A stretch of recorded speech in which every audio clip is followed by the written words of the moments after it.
નમસ્કાર ખેડૂત મિત્રો, ખેડૂત પ્રિયા ચેનલમાં આપનું સ્વાગત છે। આજે તારીખ 23 મે 2024 સવારના મહત્વના હવામાન સમાચાર ચેનલમાં નવા આવો તો સબસ્ક્રાઇબ કરી લેજો।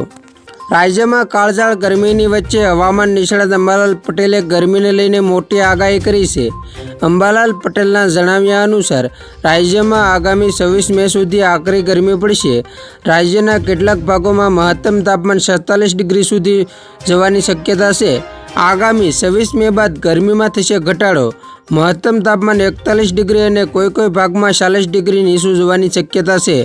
અંબાલાલ પટેલે વરસાદને લઈને પણ આગાહી કરી છે। અંબાલાલ પટેલે કહ્યું કે 26 મેથી 4 જૂન વચ્ચે ગાજવીજ અને આંધી વંટોળ સાથે રોહિણી નક્ષત્રમાં રાજ્યના કેટલાક ભાગોમાં વરસાદની શક્યતા છે। 26 મે સુધી બંગાળના ઉપસાગરમાં ચક્રવાત સર્જાવાની શક્યતા છે। આંદામાન નિકોબાર ટાપુ પર બેસેલું ચોમાસું આગળ વધશે। પશ્ચિમ હિન્દ મહાસાગર ગરમ રહેતા આ વર્ષે બંગાળના ઉપસાગરમાં ભારે વાવાઝોડા સર્જાવાની શક્યતા છે। અરબ સાગરમાં જૂન માસમાં ચક્રવાત સર્જાવાની શક્યતા છે। 25 થી 28 મે સુધી દક્ષિણ ભારતમાં ચોમાસું આવવાની શક્યતા છે। બંગાળના ઉપસાગર પર સર્જાનાર ચક્રવાતથી 100 થી 120 કિલોમીટરની ઝડપે પવન ફૂંકાવાની શક્યતા છે। પશ્ચિમ બંગાળ અને દક્ષિણ પૂર્વીય તટોમાં ભારે વરસાદથી કેટલાક ભાગોમાં પૂર આવવાની શક્યતા છે। બંગાળના ઉપસાગરમાં સર્જાનાર ચક્રવાતની અસર આંધ્રપ્રદેશ, ઓરિસ્સા, પશ્ચિમ બંગાળ અને પૂર્વ ભારતમાં રહેશે। અરબ સાગરના ભેજના કારણે ગાજવીજ સાથે દેશના ભાગો સહિત ગુજરાતના ભાગોમાં વરસાદ લાવશે।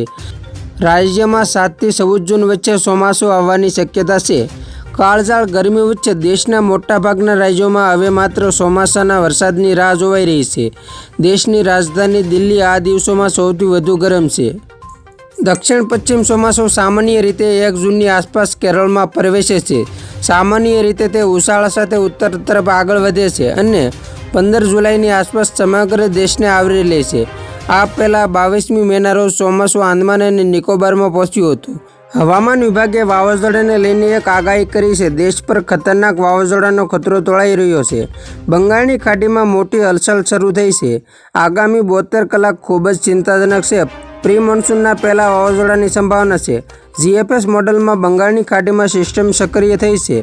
બંગાળની ખાડીમાં લો પ્રેશર સક્રિય છે, જે લો પ્રેશર આજે ડિપ્રેશનમાં ફેરવાઈ શકે છે। 24 અથવા 25 મે વાવાઝોડું સક્રિય થાય તેવી પૂરેપૂરી સંભાવના છે। દરિયો આગામી દિવસોમાં ભયંકર રૂપ ધારણ કરી શકે છે।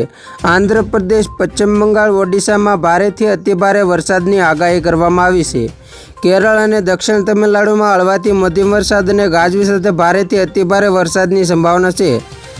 આજે સવારથી મધ્ય અને નજીકના દક્ષિણ બંગાળની ખાડી પર પવનની ઝડપ ધીરે ધીરે 40 થી 50 કિમી પ્રતિ કલાકથી વધીને 60 કિમી પ્રતિ કલાક સુધી પહોંચી શકે છે, જે 24મી સવારથી 50 થી 60 કિમી પ્રતિ કલાકની ઝડપથી વધીને 70 કિમી પ્રતિ કલાકની ઝડપ સાથે ઉત્તર બંગાળની ખાડીના આજુબાજુના વિસ્તારો સુધી તથા 25 તારીખથી સવારથી 26 તારીખની સાંજ સુધીમાં ઉત્તર પૂર્વ બંગાળની ખાડી અને ઉત્તર પશ્ચિમ અને પૂર્વ મધ્ય બંગાળની ખાડી સુધી પહોંચી શકે છે।